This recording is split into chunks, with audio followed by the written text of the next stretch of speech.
Hello दोस्तों, नमस्कार। इस नए वीडियो सेशन में आपका स्वागत है। और यहाँ पर भी हम पिछले 8 प्रैक्टिस सेट की तरह पूरे 125 क्वेश्चंस को स्टडी करने जा रहे हैं। तो दोस्तों, वीडियो को लास्ट तक देखें ताकि आप इसका अच्छे से लाभ उठा सकें। साथ ही साथ यदि पहली बार चैनल पर विजिट करें तो चैनल को सब्सक्राइब कर बेल आइकन को प्रेस कर लीजिए। 125 में से आप कितना सोल्व कर पाते हैं ये हमें कमेंट बॉक्स में टाइप करके जो बताएं। Question number 1, what is the name of the beautiful pastel forest used in as you like it play? Friends, as you like it में जो पास्टल फॉरेस्ट का यूज हुआ है उस फॉरेस्ट का नाम क्या है? करेक्ट आंसर दोस्तों हो जाएगा option number 2, the forest of Arden. Who has written the famous lyrical poem L'Allegro? जो लिरिकल फेमस पोएम है एल एलिग्रो, उसको किसके द्वारा लिखा गया है? फ्रेंड्स, करेक्ट आंसर हो जाएगा John Milton. Next 3, what is Sidney's Arcadia? Sidney का आर्केडिया क्या है? आपके ऑप्शन आपके सामने है और फ्रेंड्स करेक्ट आंसर हो जाएगा option number B, a pastoral romance. Arcadia एक पास्टोरल रोमांस है। Question number 4, William Shakespeare has been sobriquet as? Friends, sobriquet होता है सबनेम या निकनेम जिसको कह देते हैं। तो William Shakespeare has been sobriquet as, William Shakespeare का जो सोब्रिक्वेट है वो क्या है? करेक्ट आंसर हो जाएगा option number 3, bard of Avon. Next question 5, sweetest Shakespeare fancy child whose statement is this and about whom? Sweetest Shakespeare and fancy child, ये statement किसका है और किसके विषय में है? तो फ्रेंड, जैसा कि यहाँ से आप जान गए होंगे कि ये स्टेटमेंट शेक्सपियर के विषय में है, क्योंकि शेक्सपियर का नाम आ रहा है, लेकिन किसके द्वारा कहा गया है? तो फ्रेंड्स करेक्ट आंसर हो जाएगा option number 4, Milton about Shakespeare. John Milton ने कहा था विलियम शेक्सपियर के विषय में। Question number 6 to 10, select the incorrectly spelled word. Friends, question number 6 से 10 में आपको एक इनकरेक्टली वर्ड को फाइंड करना है। 4 ऑप्शन आपके सामने गिवन है, 3 करेक्ट है और 1 इनकरेक्ट है। तो फ्रेंड्स, यहाँ पर इनकरेक्ट स्पेलिंग हो जाएगी कैशियर की। देखिए, इसमें थोड़ा सा समय मैं आपका लूँगा। इमेजरी, सिक्योरिटी, सर्टेन, तीनों स्पेलिंग बिल्कुल ठीक है। और कैशियर की जो करेक्ट स्पेलिंग होती है फ्रेंड्स वो होती है CASHIER। Next 7, adequate, adamant, advisable और अल्टरनेट। फ्रेंड्स, एडेक्वेट की स्पेलिंग भी ठीक है, एडामेंट की स्पेलिंग भी बिल्कुल ठीक है, और यदि ऑप्शन नंबर 4 को देखते हैं तो अल्टरनेट की स्पेलिंग भी ठीक है। जो यहाँ पर इनकरेक्ट स्पेलिंग हो जाएगी वो होगी ऑप्शन नंबर 3 की एडवाइजेबल। फ्रेंड्स, एडवाइजेबल की करेक्ट स्पेलिंग होती है ADVISABLE। एडवाइजेबल में ये ई एडवांस में दिया गया है तो इसको हम हटा देंगे और सीधा ADVISABLE हो जाएगा, advisable. Clear? Next one is acceptance, existence, forbearance and allowance. Which spelling is correct or which is incorrect? तो फ्रेंड्स, एग्जिस्टेंस की स्पेलिंग ठीक है, अलाउंस की स्पेलिंग भी ठीक है और फोरबेयरनेस की स्पेलिंग भी ठीक है। फ्रेंड्स, इनकरेक्ट स्पेलिंग हो जाएगी एक्सेप्टेंस और यहाँ पर TA हो जाएगा। एक्सेप्टेंस में TE नहीं होता है, TA होता है। Clear? Question number 9, irreparable, eligible, illegitimate और irresistible, which one is incorrect spelling? Correct answer हो जाएगा option number 1, irreparable. Friends, irreparable की जो स्पेलिंग होती है करेक्ट वो होती है IRREPAR।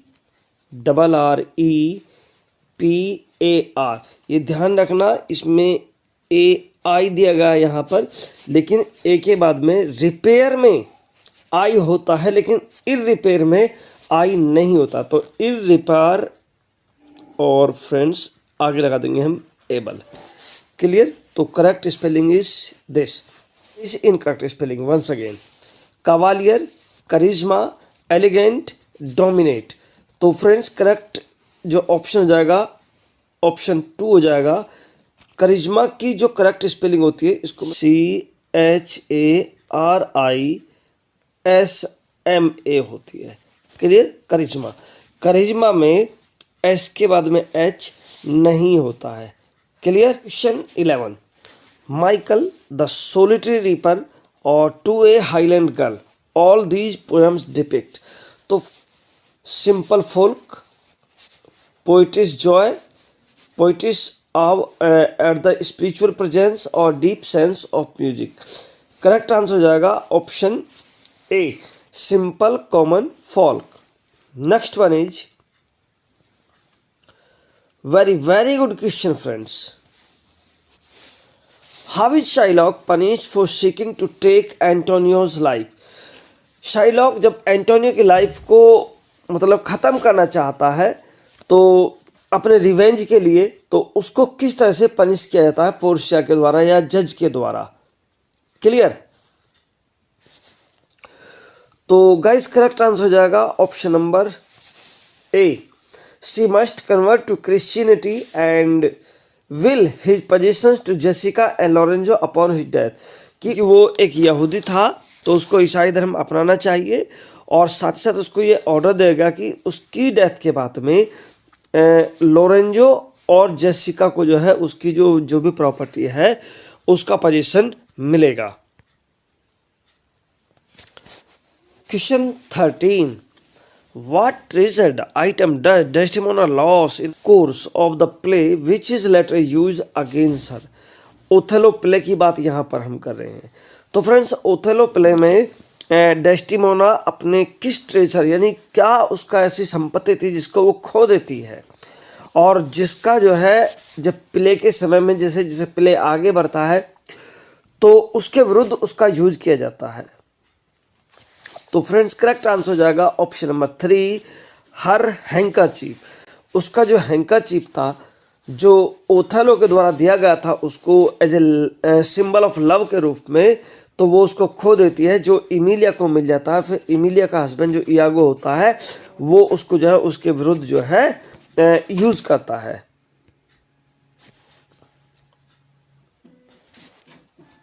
Next question 14, Why did Desdemona decided to advocate for Cassio? तो फ्रेंड्स कैसियो के लिए डेस्टिमोना एडवोकेट मतलब एक वकालत क्यों करती है? तो गाइस करेक्ट आंसर हो जाएगा option number 3, because he is a good man. क्योंकि वह एक अच्छा व्यक्ति था इसलिए वो उसकी जो है उसके लिए वकील करने का जो है निश्चय करती है। 15, which spelling is correctly spelled? Friends inoculate की करेक्ट स्पेलिंग बतानी है, और गाइस इनोकुलेट की करेक्ट स्पेलिंग होती है इन और ऑक्यूलेट। क्लियर? तो in oculate. Select the incorrectly spelled word. Friends एक बार फिर से आपको इनकरेक्टली स्पेल्ड वर्ड जो है बताना है। एडमोनिश की स्पेलिंग बिल्कुल ठीक है। एडमोनिश मीन्स होता है दोस्तों डांटना, फटकारना। एजर्सन, एजर्सन का हिंदी मीनिंग होता है दावा, तो ये भी स्पेलिंग ठीक है। और एक्यूमुलेट मीन्स होता है इकट्ठा करना, ठीक। और फ्रेंड्स एग्रोवेट, एग्रावेट मतलब किसी भी चीज़ को भड़काना, तो ये स्पेलिंग करेक्ट नहीं है। एग्रावेट की स्पेलिंग करेक्ट हो जाएगी फ्रेंड्स, इसमें डबल जी आएगा, ठीक है, AGGRAVATE, एग्रावेट। क्लियर? चलिए next question 17, select the antonym of cowardly. Friends cowardly का एंटोनिम आपको बताना है, और तो अगर सारे ऑप्शन पर नज़र डालते हैं तो फ्रेंड्स एक ही ऑप्शन मिलता है वैलेंट, इसके अपोजिट के रूप में। वैलेंट मीन्स होता है वीरता के साथ में या वीर, ठीक। इंटेग्रल, इंटेग्रल मीन्स होता है पूर्ण। फ्लीटिंग मीन्स होता है अस्थिर व्यक्ति। और स्पाइनलेस होता कायर व्यक्ति, यानी कि कावर्डली और स्पाइनलेस कहीं ना कहीं एक दूसरे के सिनोनिम्स प्रतीत होते हैं। Question number 18, select the correctly spelled word. Friends, question number 18 में आपको करेक्टली स्पेल्ड वर्ड फाइंड करना है, अर्थात अभी जो ऊपर के क्वेश्चन हमने पढ़े थे स्पेलिंग से रिलेटेड, उनमें आप इनकरेक्टली स्पेल्ड वर्ड फाइंड करने थे, लेकिन इस बार यहाँ पर आपको 3 गलत है और केवल 1 सही है। तो वो सही मीनिंग हो जाएगा लोप साइडेड, और लोप साइडेड का हिंदी मीनिंग होता है तिरछा। क्लियर? तो फ्रेंड्स, क्रेडेंशियल की स्पेलिंग देखेंगे तो क्रेडेंशियल की स्पेलिंग होती है CREDENTIALS होता है, ठीक है। क्रेडेंशियल नहीं होता, क्रेडेंशियल्स होता है। क्रेडेंशियल्स का हिंदी मीनिंग होता है प्रत्यय पत्र। Okay, I hope you will understood very well. और नेक्स्ट देखेंगे हैबिचुअल। तो फ्रेंड्स, हैबिचुअल होता है HABITUAL, हैबिचुअल, और ये भी हैबिचुअल में स्वाभाविक, ठीक है। और एडवेंचरस, एडवेंचरस की स्पेलिंग हो जाएगी ADVENTUROUS, एडवेंचरस। क्लियर? तो यहाँ पर भी हमने 4 मीनिंग को स्टडी किया, तो आई होप ये पॉइंट आपको क्लियर हुआ होगा। चलिए नेक्स्ट क्वेश्चन देखते हैं। Question number 19, select the most appropriate synonym of the given word. तो सिनिस्टर, फ्रेंड्स सिनिस्टर का सिनोनिम्स बताना है। 3 हो जाएगा evil.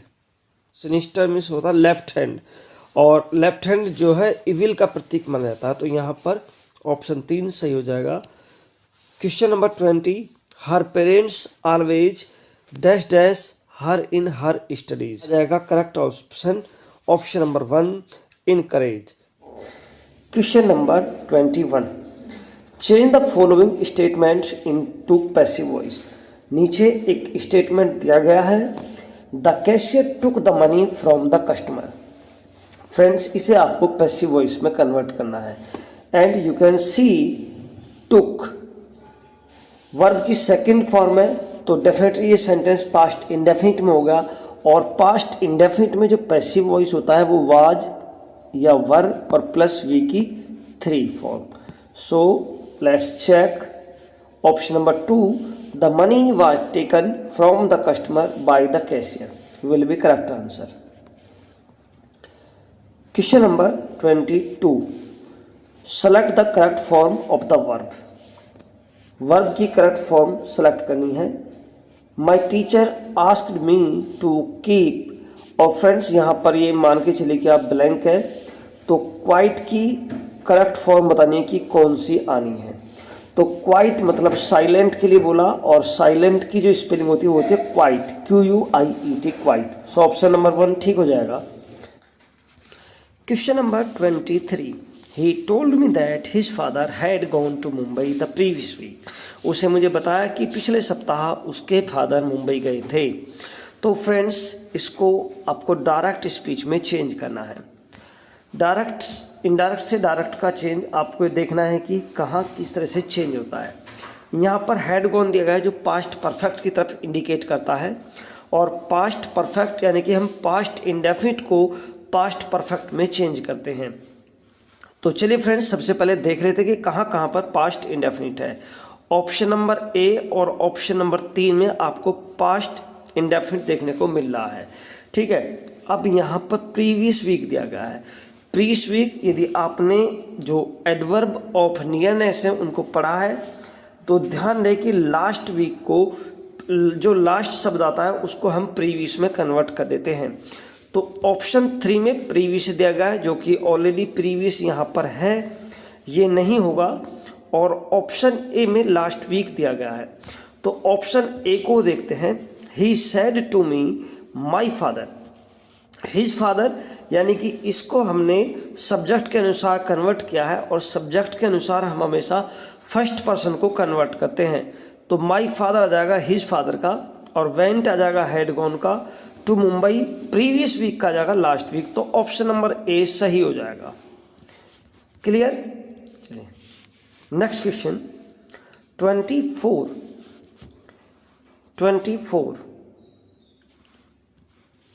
Change into passive voice, passive voice में चेंज कीजिए। सेंटेंस होगा please inform them about the change schedule, कि उनको जो शेड्यूल है जो चेंज हो गया है उसके विषय में इन्फॉर्म कीजिए। तो फ्रेंड्स इम्परेटिव में आ रहा है, ये ध्यान रखिए इम्परेटिव में आ रहा है, और इम्परेटिव में हम रिपोर्टिंग वर्ब को according to sense requested, ordered, suggested आदि में कन्वर्ट कर देते हैं। तो प्लीज़ क्योंकि रिक्वेस्ट कर रहा है तो डेफिनेटली रिक्वेस्ट यहाँ पर आना चाहिए, और रिक्वेस्ट के साथ में काइंडली नहीं आता है, या तो काइंडली आना चाहिए या रिक्वेस्टेड आना चाहिए एक, ठीक है। तो ऑप्शन डी यहाँ पर सही हो जाएगा, क्योंकि यहाँ पर सब्जेक्ट यानी कि जो ऑब्जेक्ट है यू वो हिडन है, तो सब्जेक्ट के रूप में यू आ जाएगा। You are requested to inform them about the change schedule. Clear. Next question 25 whose statement is this, यह स्टेटमेंट किसका है? शेक्सपियर के विषय में। Shakespeare the nearest thing in incarnation to the eye of God, यानी कि शेक्सपियर को उन्होंने एक गॉड का इनकारनेशन बताया। तो हुज स्टेटमेंट इज दिस, ये किसने कहा था? D.H. Lawrence, T.S. Eliot, Walt Whitman और लॉरेंस ओलिवर। तो फ्रेंड्स करेक्ट आंसर हो जाएगा option number D, Laurence Olivier. Question number 26 which treatise did Milton write against an order of parliament passing a censorship on books, कि Milton ने कौन सा ट्रेटाइस लिखा था वो जो प्रेस के अगेंस्ट था पार्लियामेंट में बुक की जो सेंसरशिप थी उसको पास कराने के लिए? तो of education, Areopagitica, of reformation और एम एडवर्ड वर्जन्स। तो करेक्ट आंसर हो जाएगा ऑप्शन नंबर बी, एरोपैजिटिका। और एरोपैजिटिका का जो थीम है दोस्तों वो थीम ही इसका फ्रीडम ऑफ प्रेस हो जाएगा। Question number 27 select the correctly spelled word. Friends correctly spelled word बताना है, यानी कि एक सही है और 3 गलत हैं। तो सबसे पहले जो सही ऑप्शन है उसको देखते हैं। सही ऑप्शन हो जाएगा ऑप्शन नंबर 3, हाइपोथेसिस। तो हाइपोथेसिस की स्पेलिंग करेक्ट हो जाएगी। अब ये millennia, millennia friends millennium means होता है सदियों, यानी जो मिलेनियम है मिलेनियम का ये प्लूरल हो जाएगा, ठीक है। और मिलेनिया की करेक्ट स्पेलिंग होती है MILL, यहाँ पर सिंगल L दिया हुआ है तो स्पेलिंग क्या होती है? DLL ENNIA, millennia. Clear. Next है मोनोथेस्टिक। तो मोनोथेस्टिक फ्रेंड्स, मोनोथेस्टिक का जो हिंदी मीनिंग हो जाएगा वो हो जाएगा अद्वैतवाद, और मोनोथेस्टिक की स्पेलिंग हो जाएगी MONOTHEI, यानी जो आई है यहाँ पर आई से पहले ई लगा, THEISTIC, मोनोथेस्टिक, ठीक है। और लास्ट स्पेलिंग जो थी इसमें वो थी प्री हिस्टोरिक। प्री, तो प्री की स्पेलिंग PRI नहीं PRE होता है, प्री और HISTORIC, प्री हिस्टोरिक मतलब प्राग ऐतिहासिक काल। Okay clear. तो question number 28 what kind of figure of speech is a direct comparison of two unlike things without using like and as. Friends यहाँ पर पूछा गया है कि जब दो चीज़ों में कंपैरिजन की जाती है बट डायरेक्ट कंपैरिजन होती है और वहाँ पर एज, सो या लाइक का प्रयोग नहीं होता है, तो कौन सी फिगर्स ऑफ स्पीच यहाँ पर हो जाएगी? तो करेक्ट आंसर हो जाएगा metaphor. 29 select the most appropriate antonym of the given word oblivious. Friends oblivious का करेक्ट एंटोनिम्स आपको बताना है। तो फ्रेंड्स ओब्लिवियस मीन्स होता है स्पष्ट, बिल्कुल खुला, ठीक है। और इसका एंटोनिम हो जाएगा ऑप्शन नंबर 1, हिडन। हिडन यानी कि छिपा हुआ। प्लेन समतल होता है। और फ्रेंड्स वेपिड, वेपिड मीन्स होता है नीरस, ठीक है। और एक्टिव मीन्स होता है सक्रिय या फुर्तीला। Clear. 30 my niece is very kind and callous ruthless generous stern to everyone in the family, कि फैमिली में मेरी जो भतीजी है वो सभी के प्रति दयालु और किस तरह के नेचर की है। तो friends we know very well, जब भी हम काइंड का यूज़ करेंगे और काइंड के साथ में एंड लगाकर हमें और एडजेक्टिव का यूज़ करना, तो फिर वहाँ पर जेनरस का यूज़ होता है। तो my niece is very kind and generous to everyone in the family होने के लिए यहाँ पर कोई और एग्जाम्पल भी हो सकता है, लेकिन जो सबसे अप्रोप्रिएट आंसर है वो ऑप्शन नंबर 3 हो जाएगा।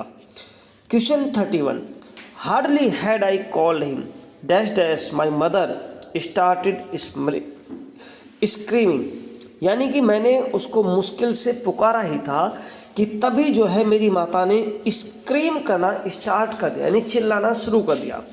तो फ्रेंड्स जब भी हम हार्डली का यूज़ करते हैं तो हार्डली के साथ में हम करेंगे वैन का प्रयोग।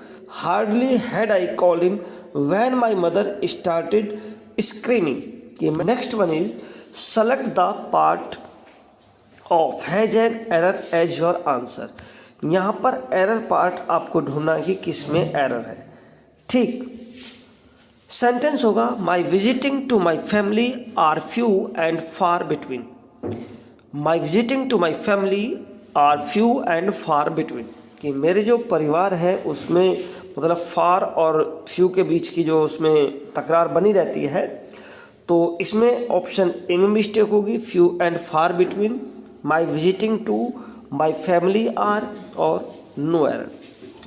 तो गाइस करेक्ट आंसर हो जाएगा ऑप्शन नंबर 2। विजिटिंग नहीं आएगा, माई विजिट्स आएगा। ठीक है, यहाँ पर आएगा माई विजिट्स। क्लियर। चलिए नेक्स्ट क्वेश्चन को देखते हैं। Question number 33। Question 33 as flies to wanton boys are we to the gods they kill us for sports. तो फ्रेंड्स ये लाइन कहाँ से ली गई है?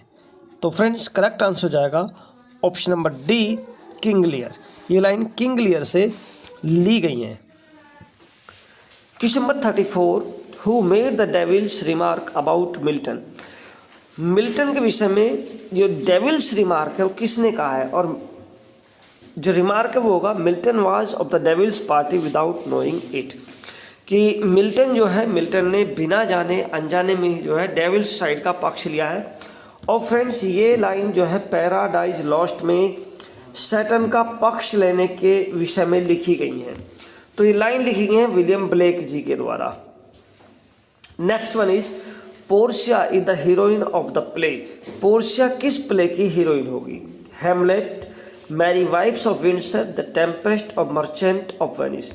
Correct answer will be option number D the Merchant of Venice. Next one is my father brought me new wheels is an example of. तो friends my father brought me new wheels, इसको आप ध्यान से देखिए, ये example होगा किस literary device का यूज यहाँ पर हुआ है। तो गाइस करेक्ट आंसर हो जाएगा ऑप्शन नंबर ए स्नकडकी। यहाँ पर स्नकडकी का यूज हुआ है। 37 choose the correct meaning of the given idiom on thin ice. Thin ice, तो फ्रेंड्स इसका करेक्ट आंसर हो जाएगा option number A in a risky situation. On thin ice का जो मीनिंग हो जाएगा वो हो जाएगा in a risky situation. Next question 38 select the incorrectly spelled word. Friends incorrectly spelled word find करना है। अब इसमें 3 करेक्ट हैं और 1 इनकरेक्ट है। तो अपीज, अपीज APPEASC, अपीज की स्पेलिंग ठीक है। एब्रेंट ABRRANT, तो फ्रेंड्स ये स्पेलिंग भी ठीक है। एब्रेंट, एब्रेंट मीन्स होता है असामान्य। ऑप्शन सी आर्बिट्रेरी, आर्बिट्रेरी, तो फ्रेंड्स आर्बिट्रेरी की स्पेलिंग भी बिल्कुल ठीक है। आर्बिट्रेरी मीन्स होता है निर्गुण। तो इनकरेक्ट स्पेलिंग हो जाएगी इंसिपिड। फ्रेंड्स इंसिपिड मीन्स होता है बेस्वाद, और इंसिपिड की करेक्ट स्पेलिंग हो जाएगी INSIPID, insipid. Clear. Next question 39, synonym of मेलाइन। Friends मेलाइन का सिनोनिम होगा अप्रूव, बेनिफिट, कमेंड, बिस्मिर्च। तो गाइस मेलाइन, ये ध्यान रखना जहाँ पर भी आपको मेल ये रूट मिल जाए तो ध्यान रखना कि उसका मीनिंग हमेशा कुछ ना कुछ नेगेटिव होता है। तो अप्रूव मीन्स किसी चीज़ को स्वीकार करना, स्वीकृति देना, तो ये तो नेगेटिव नहीं है। बेनिफिट मीन्स लाभ, ये भी नेगेटिव नहीं है। और कमेंट मीन्स किसी की प्रशंसा करना, तो ये भी नेगेटिव नहीं है। तो ऑप्शन बचता है, वो बचता है बिस्मिर्च। तो बिस्मिर्च मेलाइन होता है गंदगी, और बिस्मिर्च भी होता है किसी पर कीचड़ उछालना। ठीक है, बिस्मिर्च भी होता है किसी पर कीचड़ उछालना। तो ऑप्शन जो लास्ट है वो ठीक हो जाएगा। क्वेश्चन नंबर 40 होगा, select the correctly spelled word. एक करेक्टली स्पेल्ड वर्ड फाइंड करना है, यानी 3 इनकरेक्ट होंगे और एक करेक्ट है, तो विच इज दैट। तो फ्रेंड्स करेक्ट स्पेलिंग हो जाएगी chauvinist. Chauvinist CHUVINIST, chauvinist. Chauvinist means होता उग्र राष्ट्रवादी। क्लियर। इमिग्रेंट की स्पेलिंग देखेंगे तो फ्रेंड्स इमिग्रेंट की स्पेलिंग में डबल एम होता है, IMMIGRANT। इमिग्रेंट में डबल एम होता है, यहाँ पर सिंगल दिया गया तो ये इसलिए करेक्ट है। और कंटेम्प्रेरी, तो फ्रेंड्स कंटेम्प्रेरी की स्पेलिंग होती है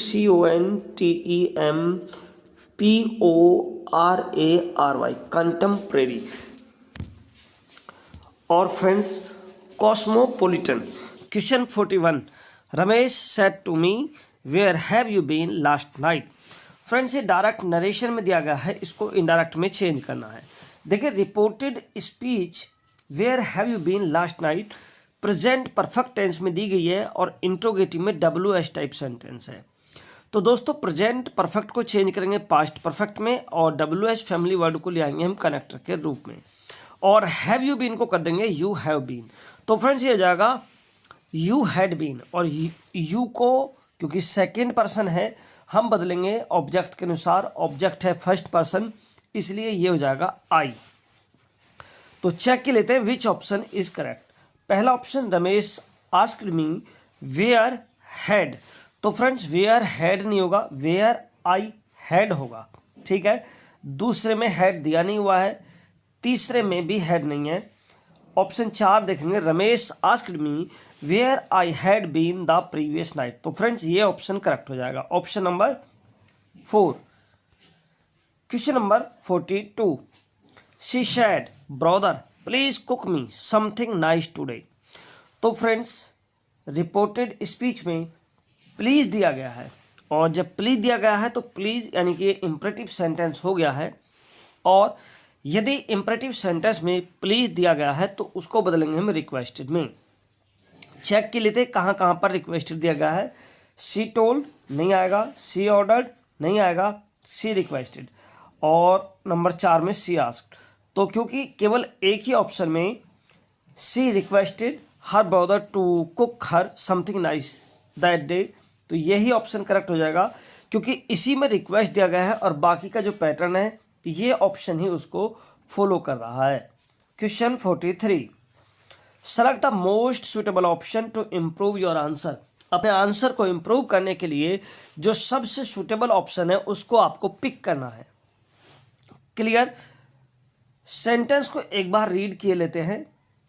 फ्रेंड्स सेंटेंस है the furniture is ready to be delivered, यानी कि फर्नीचर डिलीवर करने के लिए तैयार है। तो ऑप्शन A, B, C और D, किस ऑप्शन को आप सबसे सुटेबल मानेंगे? तो friends option 4 no substitution required, यानी कि इसमें किसी भी रिक्वायरमेंट की जरूरत नहीं है, कोई भी इसमें इंप्रूवमेंट की जरूरत नहीं है, ये सेंटेंस अपने आप में करेक्ट गिवन है। The furniture is ready to be delivered. Next question 44, had you not reached in time we will have lost our lives. यदि आप समय पर नहीं पहुंचते हो तो हम अपनी ज़िंदगी को खो देते। वो ऐसा कल्पना कर रहा है, और हेड और प्लस सब्जेक्ट यदि आता है डायरेक्ट रूप से तो फ्रेंड्स वो आपका कंडीशनल सेंटेंस हो जाता है, क्योंकि इसमें कॉमा के बाद में एक क्लॉज और दी गई है। और फ्रेंड्स आपकी जानकारी के लिए हम बता दें कि जब भी आपको हेड दिया गया है, यानी कि पास्ट परफेक्ट जैसा सेंस यहाँ पर आपको मिल रहा है, यदि फर्स्ट क्लॉज में इफ प्लस हेड या हेड प्लस सब्जेक्ट दिया गया है तो नेक्स्ट क्लॉज में दोस्तों वुड हैव प्लस वर्ब की थर्ड फॉर्म का यूज करते हैं। वुड हैव प्लस वर्ब की थर्ड फॉर्म। तो चेक के लेते हैं। तो यहाँ पर वी विल दिया गया है, जो कि वी वुड होना चाहिए था। ठीक है, वी वुड हैव और लॉस्ट आवर लाइव्स। तो ऑप्शन 4 वी विल हैव, इसी पार्ट में मिस्टेक है। ठीक, to err is human to forgive it divine. ठीक, तो पन, एलिट्रेशन, एंटीथेसिस और मेटाफर। दोस्तों जब कोई अपोजिट आइडियाज एक साथ रखे जाते हैं, ध्यान रखना अपोजिट आइडियाज, जैसे कि टू एरर इज ह्यूमन और टू फॉरगिव इट डिवाइन, तो ये दो अपोजिट आइडियाज हैं। तो फ्रेंड्स वहां पर फिगर्स ऑफ स्पीच बनता है antithesis. Clear? Move to the next question.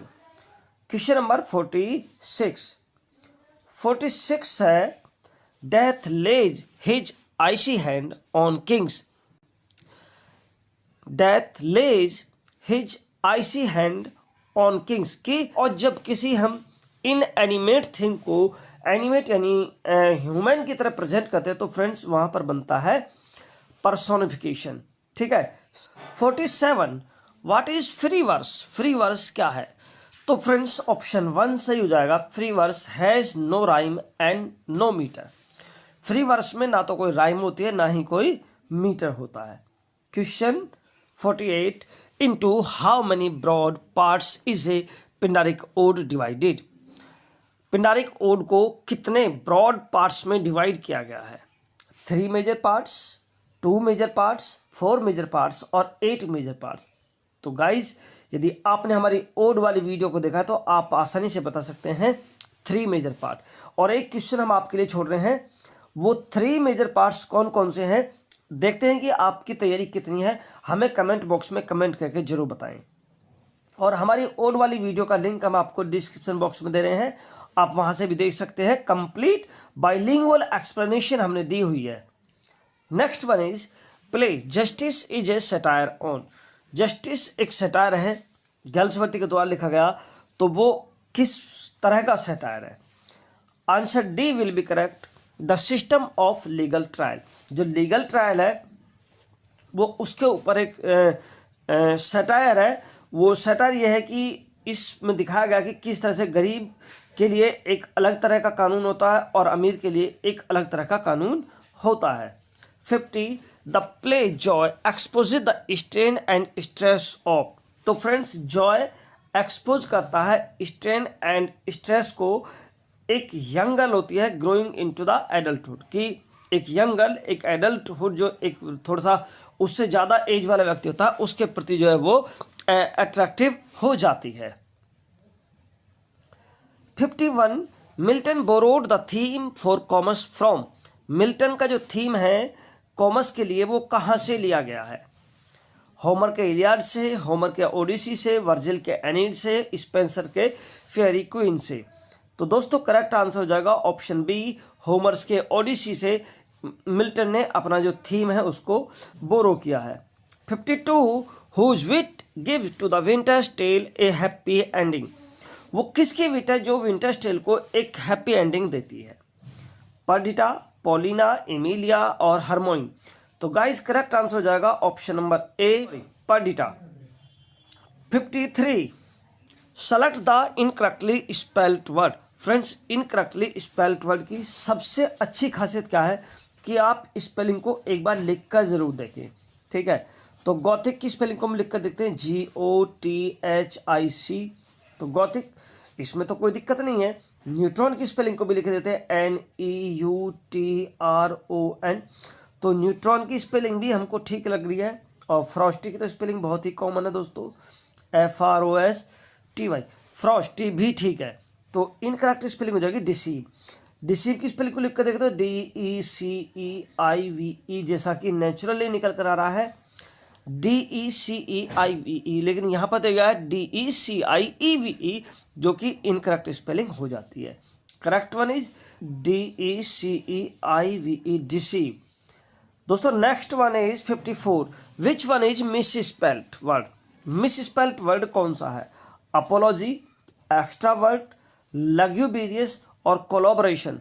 तो फ्रेंड्स एक्स्ट्रावर्ट एक्सट्रोवर्ट का ही रूप है, तो एक्स्ट्रावर्ट की स्पेलिंग ठीक है, LUGU और BRIOUS। लग्यूबिरियस की स्पेलिंग भी ठीक है, EOLLABORATION। कोलैबोरेशन की स्पेलिंग भी बिल्कुल ठीक है।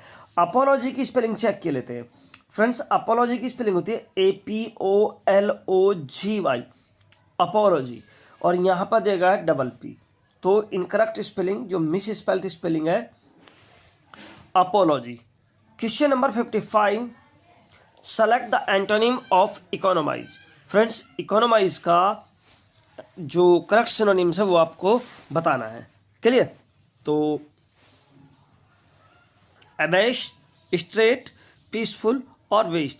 इकोनोमाइज मीन्स कंजूसी बरतना और वेस्ट मीन्स बिना फिजूल के खर्च करना। तो करेक्ट ऑप्शन ऑप्शन 4 हो जाएगा। अबैश मीन्स होता शर्मिंदा करना, स्ट्रेट सीधा और पीसफुल यानी शांतिपूर्वक। 56, find the wrongly spelled word. Friends wrongly spelled word find करना है। एक बार फिर से देखते हैं, रिमेडी, REMEDY, रिमेडी। तो REMEDY बिल्कुल ठीक है। Revive, REVIVE, revive.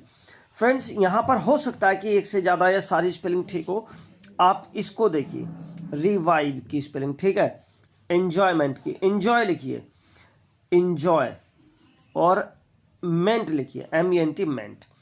कैंसिलेशन तो CANCEL, कैंसिल की स्पेलिंग होती है ये। लेकिन दोस्तों जब हमें इसमें ATION ऐड करना तो ये L की जो नंबर है वो डबल हो जाएगा, और फिर लिखेंगे ATION, कैंसिलेशन। Clear friends? चलिए let's move to the next word. Guys next word होगा 57, select the option that express the given sentence in active voice. तो फ्रेंड्स एग्जाम में आपको एक्टिव से पैसिव और पैसिव से एक्टिव दोनों ही तरीके से क्वेश्चन पूछा जा सकता है। तो यहाँ पर हमने पैसिव से आपको एक्टिव बनाने के लिए दिया है। चलिए चेक के लेते हैं। Parker has been bitten by a rare species of spiders, कि एक रेयर स्पेसीज जो स्पाइडर्स की थी उसके द्वारा पार्कर को बिट कर लिया गया है, बाइट कर लिया गया है। ये प्रेजेंट परफेक्ट का पैसिव वॉइस दिया गया है। तो चेक के लेते हैं। देखिए यहाँ पर हैड है तो ये तो गलत हो गया, यहाँ पर इज है तो ये भी गलत हो गया, और यहाँ पर हैज है तो ये देखते हैं, और इसमें तो फ्रेंड्स ये भी गलत हो गया। तो ऑप्शन जो 3 है, a rare species of spiders has bitten Parker, तो ये ठीक सेंटेंस हो जाएगा। 58, which word is closest in meaning of demolish. तो फ्रेंड डेमोलिश का जो नियरली जो क्लोजेस्ट मीनिंग होगा वो क्या होगा? Option number 3 raise.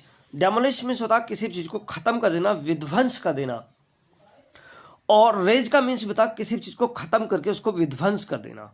Clear? 59, what is the meaning of chew the scenery. तो फ्रेंड्स च्यू द सीनरी का मीनिंग क्या होगा?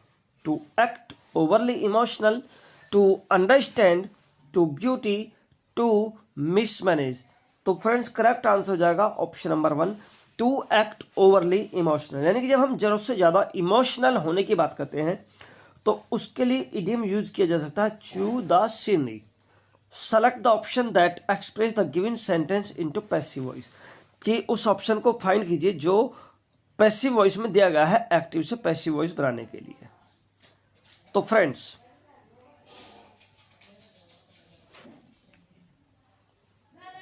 His friends arranged for the ambulance and took him immediately to the hospital. कि उसके दोस्तों ने एक एम्बुलेंस का अरेंज किया, उसको तुरंत ही जो है हॉस्पिटल लेकर चले गया है। 3 और 4 में एम्बुलेंस दिया गया है, चेक किए लेते हैं which one is correct. Option number 4, the ambulance was arrange for his friends immediately and taken to the hospital. तो फ्रेंड्स ये सेंटेंस बिल्कुल ठीक हो जाएगा। 61, who has written an ode on the nativity Christ. तो फ्रेंड्स नेटिविटी क्राइस्ट या nativity Christ भी हम इसको कह सकते हैं कि on the nativity Christ ode को किसने लिखा है। तो करेक्ट आंसर हो जाएगा ऑप्शन नंबर 1, जॉन मिल्टन ने इसको लिखा है। 62, what kind of figure of speech is used to affirm by negating the opposite। तो फ्रेंड्स वह कौन सी फिगर्स ऑफ स्पीच में जिसमें हम किसी अफर्मेटिव बात को यानी किसी सच को एक नेगेटिव अंदाज में कहते हैं, ठीक है। जैसे हमें किसी को गुड कहना है तो गुड के पहले इस पे हम कहेंगे उसको नॉट बैड। तो ये बात तो हम जो अफर्मेटिव बात कह रहे हैं लेकिन उसको नेगेटिव अंदाज में कह रहे हैं। तो फ्रेंड्स ये फिगर्स ऑफ स्पीच होती है like to trees. Clear. 63, Shakespeare sonnets are addressed to. Shakespeare के सोनेट एड्रेस हैं क्वीन एलिजाबेथ को, डार्क लेडी को और मिस्टर WH को, या option number D dark lady और मिस्टर WH दोनों को। तो गाइस ऑप्शन नंबर डी सही हो जाएगा।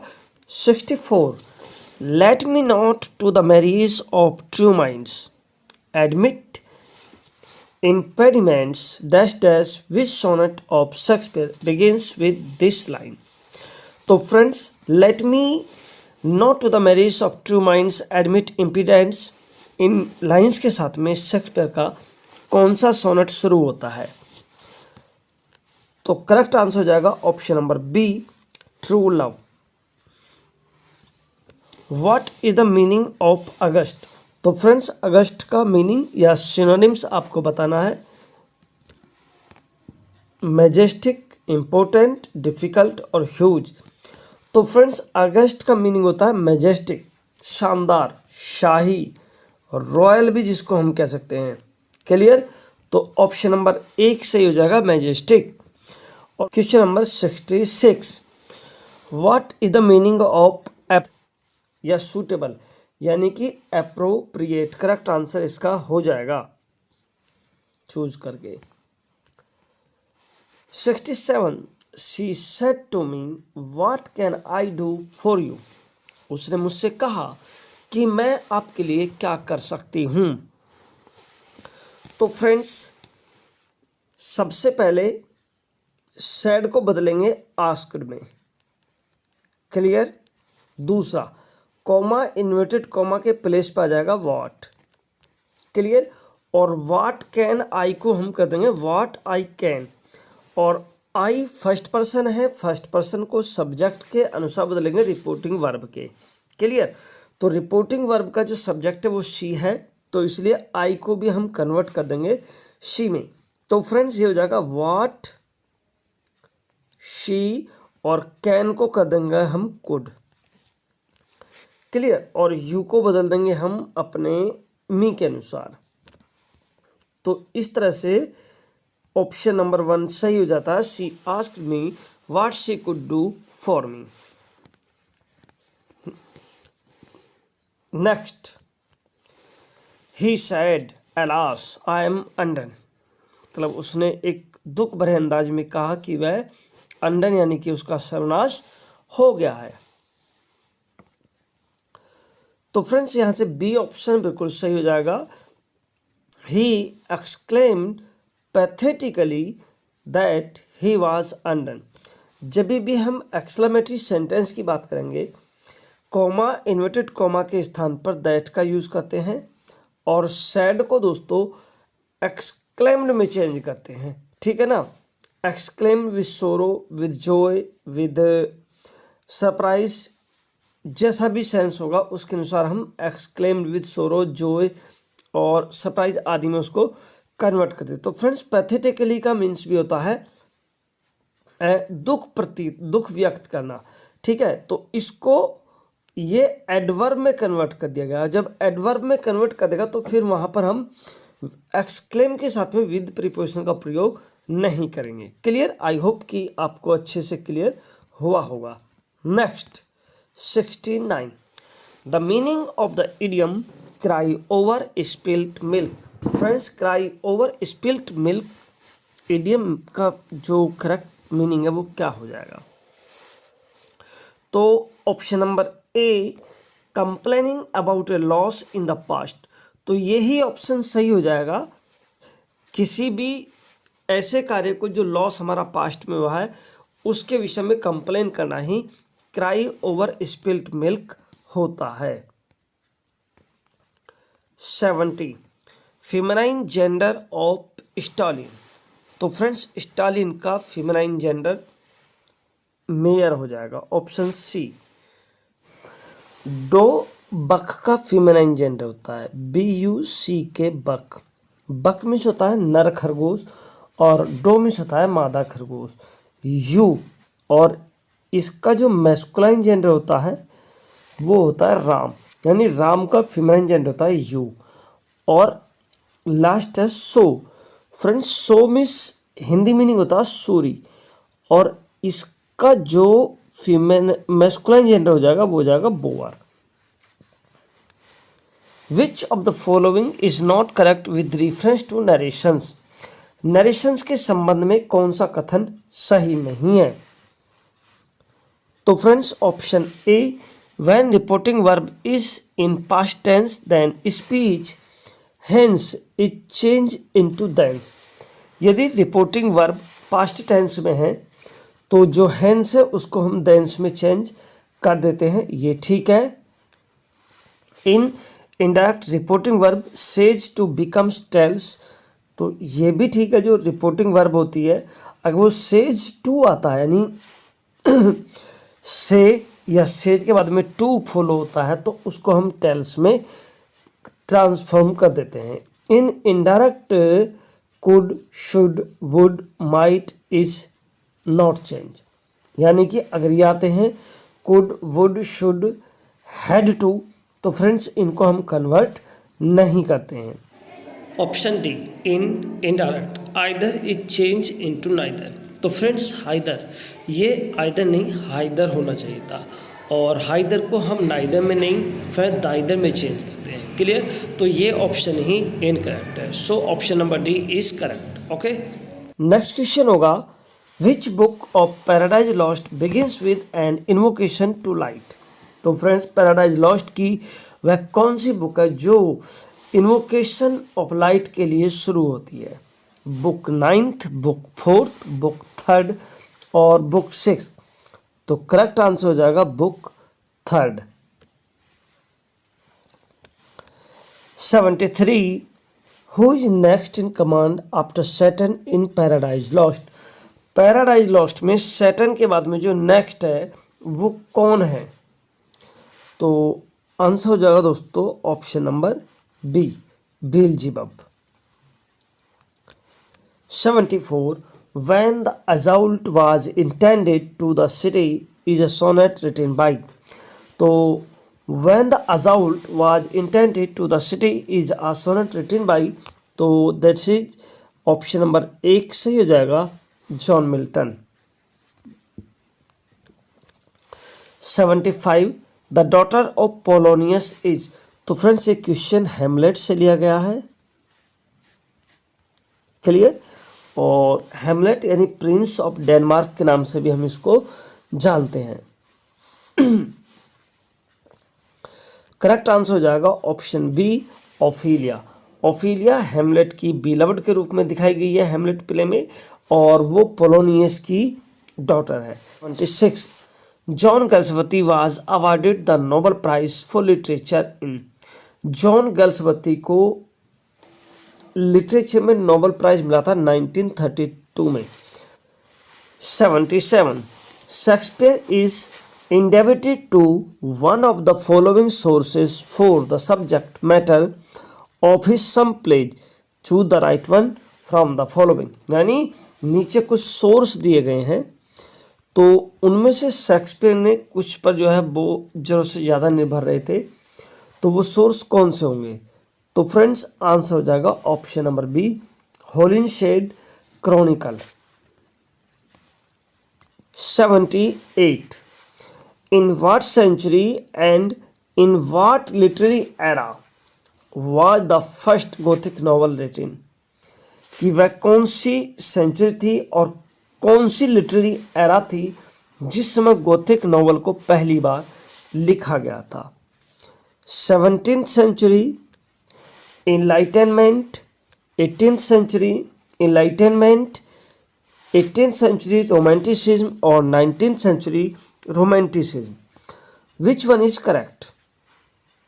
तो guys option number B, 18th century enlightenment will be correct answer. Read the following sentences carefully and select the part which has an error. Usually, Rajesh hasn't take part in these types of events because of his hectic schedule. तो friends यहाँ पर hasn't आया हुआ है, तो आप सोचेंगे कि यहाँ पर वर्ब की थर्ड फॉर्म आनी चाहिए थी। सबसे पहले आपको शुरू में ही देखना है यूजुअली। जब भी किसी सेंटेंस में usually, generally, never, always, seldom, rarely, इस तरह के यानी एडवर्ब ऑफ फ्रीक्वेंसी यदि आता है तो फ्रेंड ध्यान रखना वो सेंटेंस सभी सिंपल प्रेजेंट में बनते हैं। तो इसमें आ जाएगा Rajesh doesn't take part in the types of events because of his hectic schedule. 80. Select the sentence with the appropriate use of preposition. Appropriate use of preposition के साथ में सेंटेंस को ठीक करना है। First, the lion and the unicorn fought between the crown. तो friends ये तो नहीं आएगा क्योंकि फॉट बिटवीन द क्राउन नहीं, ये नहीं आएगा, क्राउन के लिए हो सकता है। तो option B, the lion and the unicorn fought for the crown, यही सबसे सुटेबल हो जाएगा, option number second. 81. Select the wrongly spelled word. Friends wrongly spelled word find करना है, यानी कि 3 यहाँ पर सही है और 1 गलत है। तो सबसे पहले फ्लाउंडर की स्पेलिंग FLOUNDER। फ्लाउंडर मीन्स होता है लड़खड़ाना, तो ये स्पेलिंग बिल्कुल ठीक है। सेकंड देखेंगे पोजीशन, POSSESSION, पोजीशन मीन्स अधिकार, तो POSSESSION पोजीशन की स्पेलिंग भी ठीक है। और फ्रेंड्स मार्जिपेन, MARGIPAN, मार्जिपेन। फ्रेंड्स मार्जिपेन मीन्स होता है बादाम की मिठाई, ठीक है। तो मार्जिपेन की स्पेलिंग भी ठीक है। हो सकता है कि ऊपर कुछ मिस्टेक हो सकती है ऊपर वाली स्पेलिंग्स में, जो मैं लिख कर बता रहा हूँ उस पर फोकस कीजिए। Auxiliary, AUXILIARY। तो फ्रेंड्स ऑक्सिलियरी की स्पेलिंग गलत है, यहाँ पर डबल एल नहीं आएगा, LI आना चाहिए था, ठीक है। Question 82. Select the antonym of upgrade. Upgrade का करेक्ट एंटोनिम्स आपको बताना है। ऑप्शन होंगे एडवांस, लीन, डिमोट और एलिवेट। तो फ्रेंड्स एडवांस और एलिवेट ऑप्शन 1 और 4 इसके सिनोनिम्स हो जाएंगे, और इसका antonyms option number 3 demote correct answer हो जाएगा। Okay, select the correctly spelled word. Friends यहाँ पर आपको 3 इनकरेक्ट ऑप्शन दिए गए हैं और केवल एक ही ऑप्शन करेक्ट है। तो अब आपको जो ऑप्शन करेक्ट है उसको बताना है, ठीक है। तो करेक्ट ऑप्शन हो जाएगा परफेक्शन की स्पेलिंग बिल्कुल ठीक हो जाएगी, FECTION, परफेक्शन। ठीक है। और फ्रेंड्स यदि बाकी की स्पेलिंग को देखते हैं तो फ्रेंड्स बाकी की स्पेलिंग भी आप अपनी स्क्रीन पर देख रहे हैं। आप कुछ सेकंड के लिए वीडियो को पॉज करके भी इन स्पेलिंग्स को पढ़ सकते हैं। So let's move to the next question. Which of the following statements is not correct with reference to English grammar. English grammar के संबंध में कौन सा स्टेटमेंट सही नहीं है। First, possessive pronoun are different from possessive adjectives. ठीक है।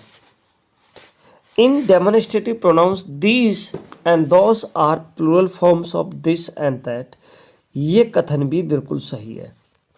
Which is an interrogative pronoun we use to ask about object. तो फ्रेंड्स, और who is use to join two sentences. तो ये बात भी बिल्कुल ठीक है। हु का प्रयोग दो सेंटेंस को जोड़ने के लिए किया जाता है। ठीक।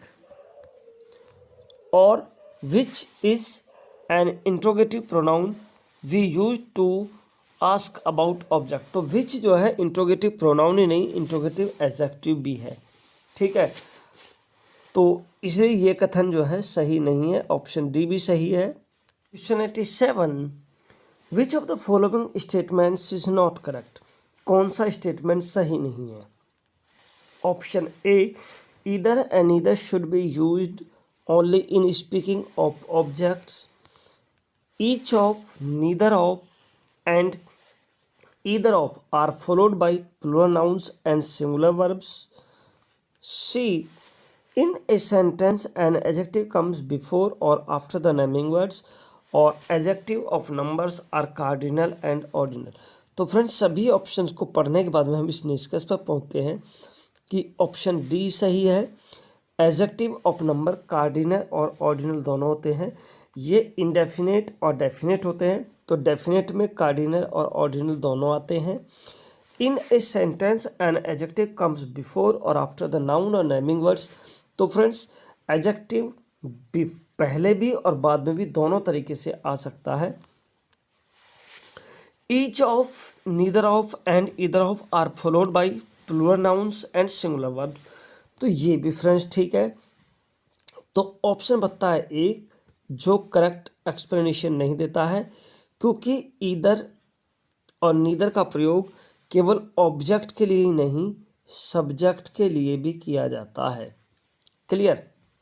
Next one, 88, which of the following idiomatic comparison is not correct. तो फ्रेंड्स कौन सी आइडियोमेटिक कंपैरिजन जो है करेक्ट नहीं है, चेक किए लेते हैं। 10 डेज वंडर, तो जैसा कि शुरू में ही पढ़ने को मिला 10 डेज वंडर, तो फ्रेंड्स ए 9 डेज वंडर होता है, 10 डेज वंडर नहीं होता है।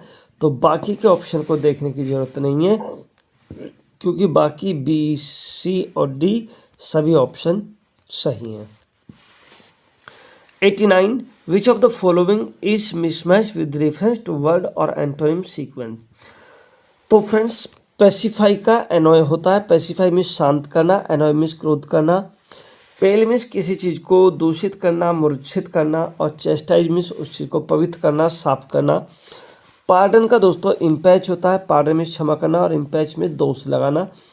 और पैसियोनेट का दोस्तों एपैथिक नहीं होता। तो ये ऑप्शन नंबर डी करेक्ट हो जाएगा, जो मिसमैच है।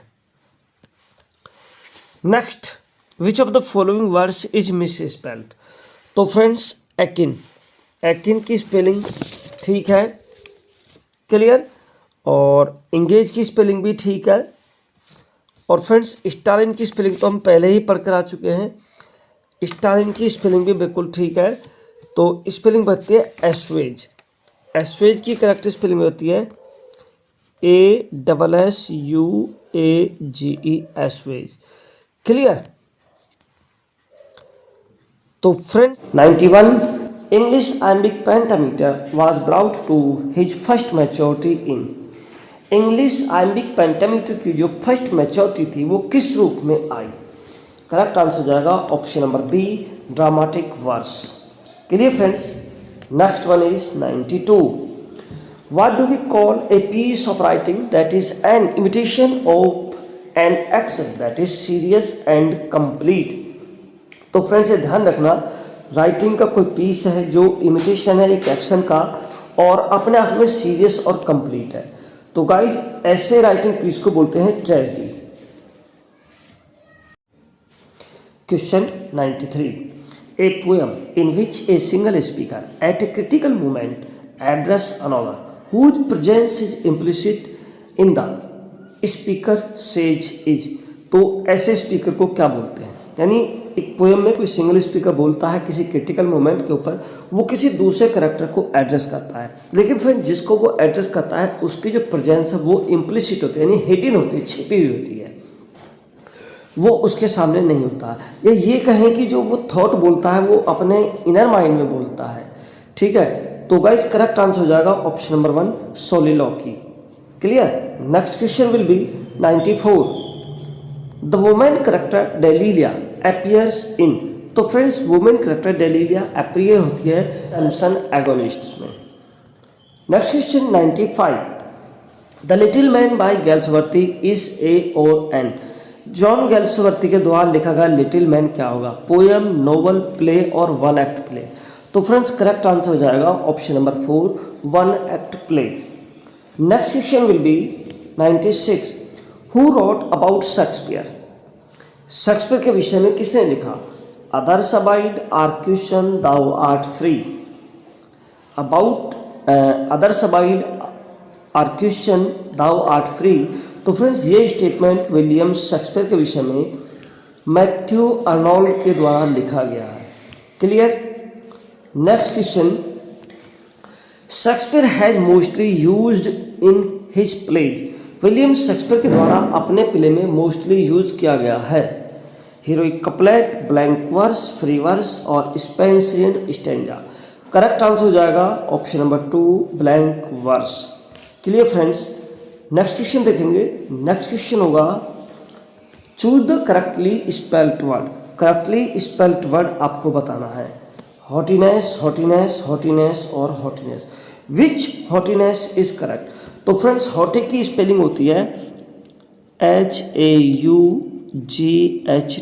हॉटी, और जब हम इसमें नेस जोड़ेंगे तो वाई को हम आई में कन्वर्ट करके NESS जोड़ देंगे। तो इसलिए ऑप्शन नंबर C करेक्ट हो जाएगा haughtiness, HAUGHTINESS haughtiness. Next question will be 99, choose the correctly spelled word. Friends correctly spelled word होता है, ग्रामर की करेक्ट स्पेलिंग बतानी है, तो ग्रामर की करेक्ट स्पेलिंग होती है ऑप्शन नंबर 3। देखिए ग्रामर में GRAMMAR होता है, लेकिन जो स्टूडेंट्स उसमें मिस्टेक कर बैठते हैं वो ER उसको कंसीडर करते हैं। तो ध्यान रखना कि ग्रामर में बाद में AR होता है, MM होता है और AR होता है। क्लियर। तो ऑप्शन नंबर 3 सही हो जाएगा। क्वेश्चन नंबर 100, नरेशन बेस होगा Chirag said I shall be 24 tomorrow. Chirag ने कहा कि मैं कल 24 ईयर्स का हो जाऊंगा। तो चेक के लेते हैं और ऑप्शन नंबर 2 करेक्ट हो जाएगा। Chirag said that he would be 24 the following day. Question एक बार फिर से नरेशन बेस होगा she asked comma inverted comma is Neeraj coming to the meeting. क्या नीरज मीटिंग में आ रहा है? जो डी है वो करेक्ट हो जाएगा। यहाँ she asked if Neeraj was coming to the meeting. Clear friends. Next question will be 102, find the correctly spelled word. Questionnaire. Friends questionnaire की करेक्ट स्पेलिंग बतानी है। क्लियर। तो क्वेश्चन आयर की करेक्ट स्पेलिंग हो जाएगी, क्वेश्चन की spelling लिखेंगे। Question की स्पेलिंग होगी QUESTION और इसमें AIRE यानी कि एयर जैसी स्पेलिंग को जोड़ना है।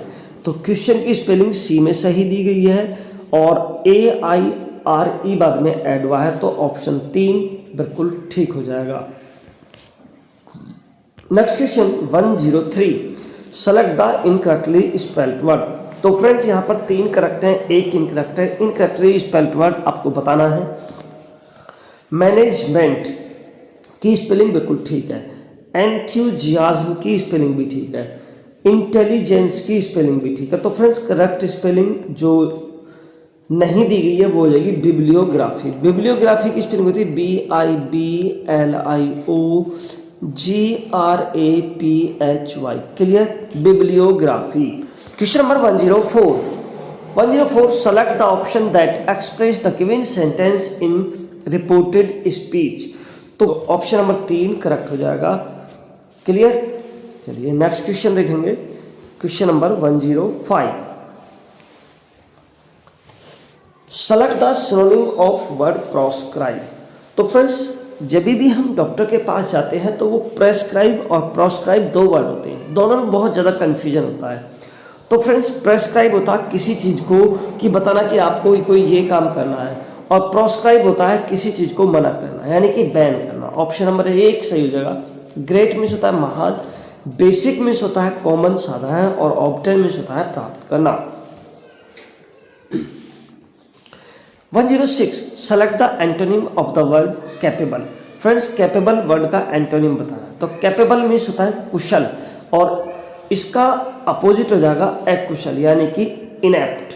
इनेप्ट मीन्स अकुशल या अयोग्य, और कैपेबल मीन्स योग्य या कुशल। ब्लेस मीन्स आशीर्वाद, ब्लॉक मीन्स किसी चीज़ को ब्लॉक कर देना होता है, ठीक है ना। चलिए नेक्स्ट क्वेश्चन देखते हैं 107। Friends 107 select the option that express the given sentence in active voice. Active voice में बताना है, पैसिव वॉइस में दिया गया है the sweet mangoes were eaten by the children. तो फ्रेंड्स वर आया हुआ है, वर्ब की थर्ड फॉर्म आई हुई है, डेफिनेटली पास्ट इंडेफिनिट का हम एक्टिव से पैसिव बनाकर यहाँ पर दिया गया है। तो पास्ट इंडेफिनिट केवल ऑप्शन नंबर 4 में देखने को मिल रहा है, the children ate the sweet mangoes. Clear. 108 select the option that expresses the given sentence into active voice.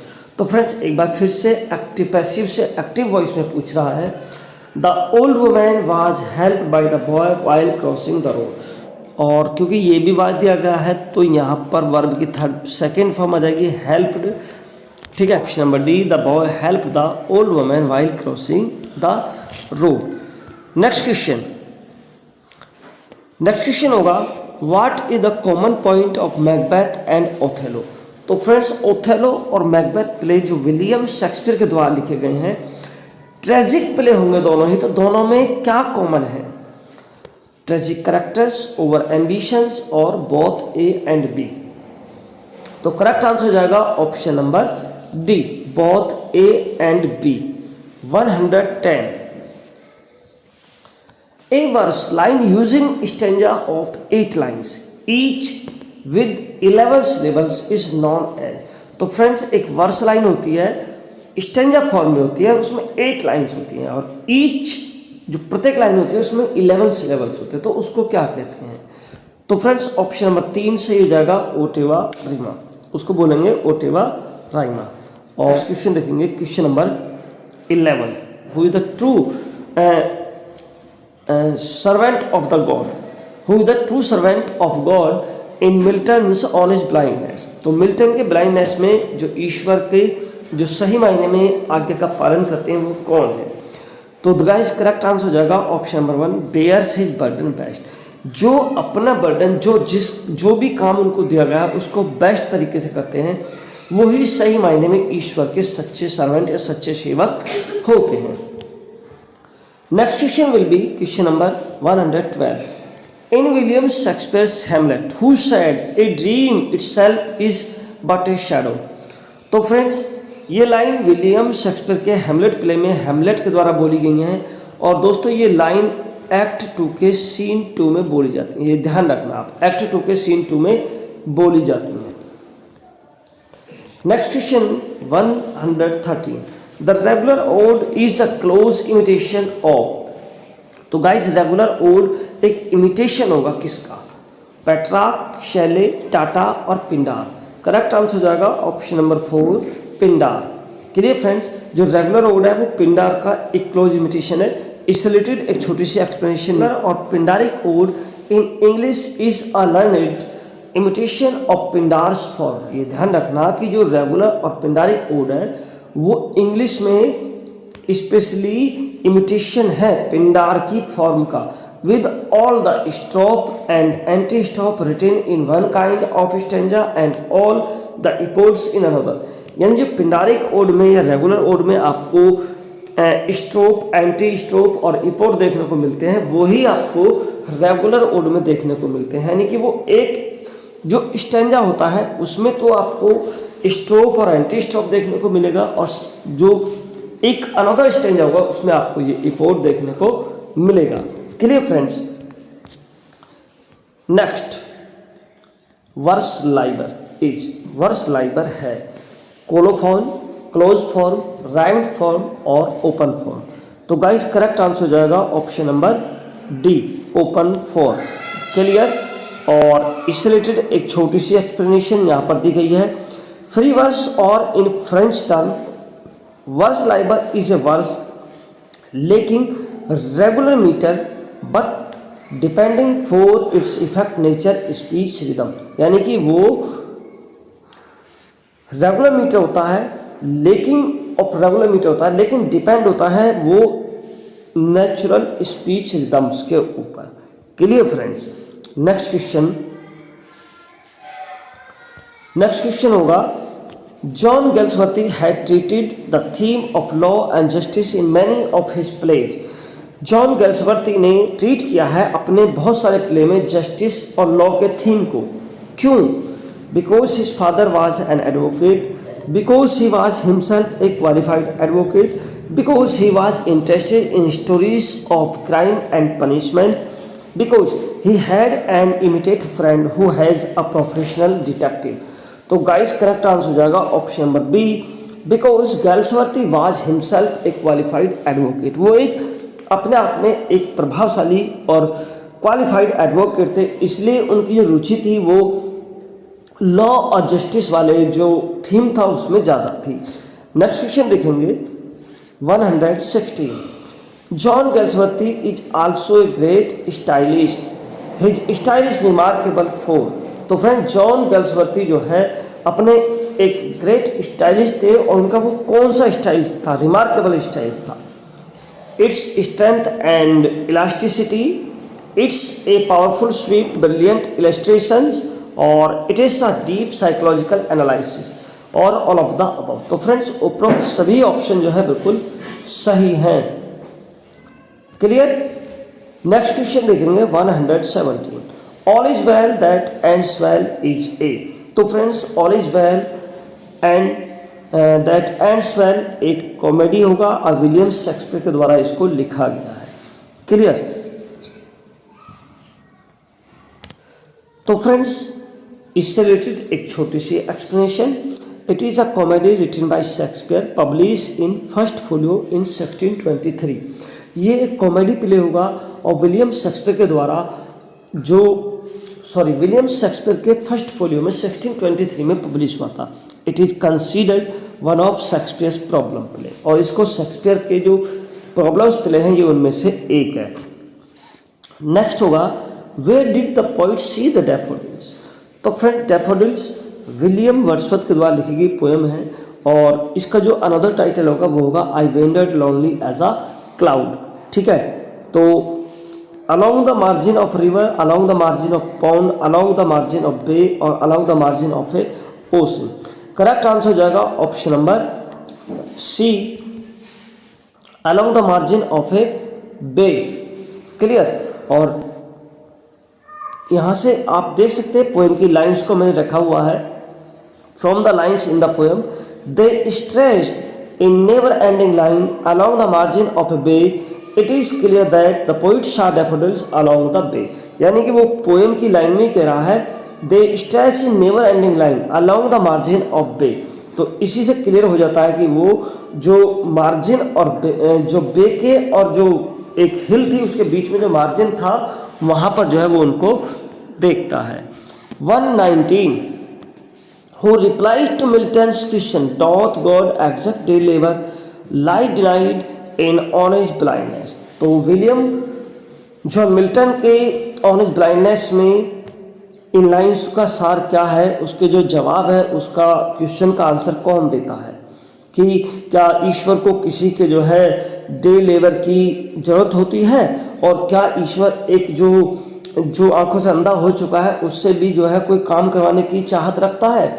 तो फ्रेंड्स, जब पोयम की फिनिशिंग होती है तो आप देख सकते हैं कि मिल्टन्स इनर वॉइस रिप्लाई, कि उसकी जो इनर वॉइस है वो रिप्लाई करती है कि ईश्वर को किसी के भी काम की ज़रूरत नहीं है, और वो लाइट डिनाइड पर्सन से काम करने की उम्मीद नहीं रखता है।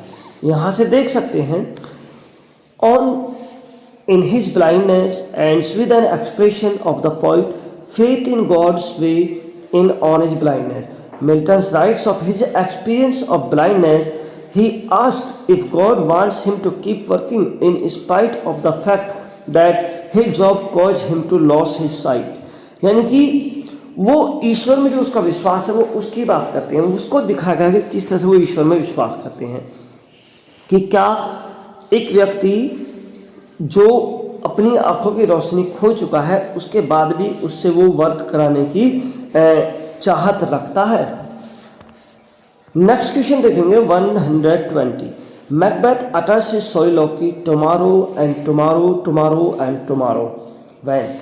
तो यह सोलिलोक्वी मैकबेथ के द्वारा कब रिपीट होती है? पहला होगा ही comes to know the truth about Macbeth. तो फ्रेंड्स, इससे पहले कि मैं अनदर ऑप्शन पे चलूँ, यहीं पर मैं बता देता हूँ कि ये जो एक्ट 5 के सीन 5 में फ्रेंड्स सोलिलोक्वी अटर की जाती है, जब शिवार्ड के द्वारा उसको उसकी वाइफ लेडी मैकबेथ की डेथ की खबर मिलती है, तो उस समय जो है ये लाइन बोली जाती हैं।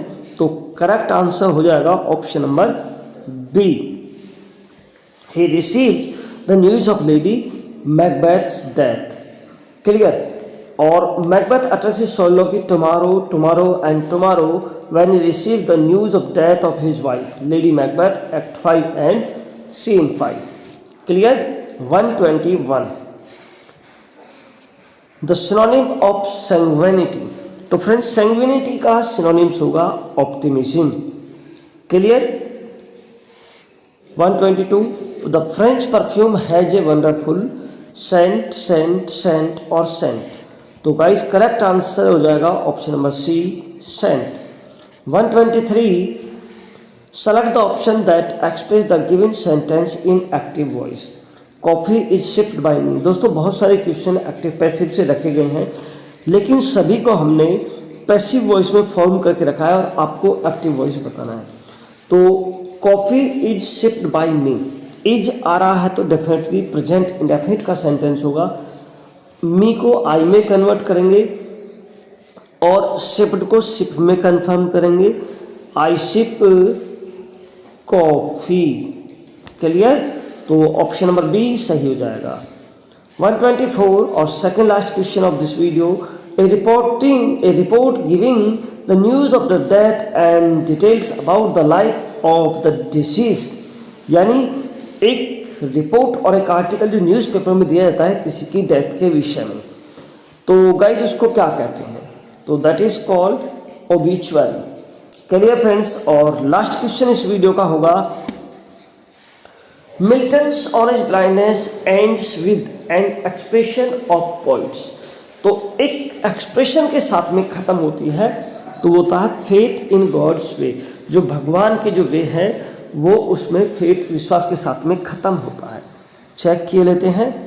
If any explanation is given, yes there is an explanation is given. Milton's on his blindness ends with an expression of the point, कि मिल्टन का ऑन हिज ब्लाइंडनेस पॉइंट के एक एक्सप्रेशन के साथ में खत्म होता है फेथ इन गॉड्स वे, कि ईश्वर के जो तरीके हैं काम करने के उनमें विश्वास के साथ में।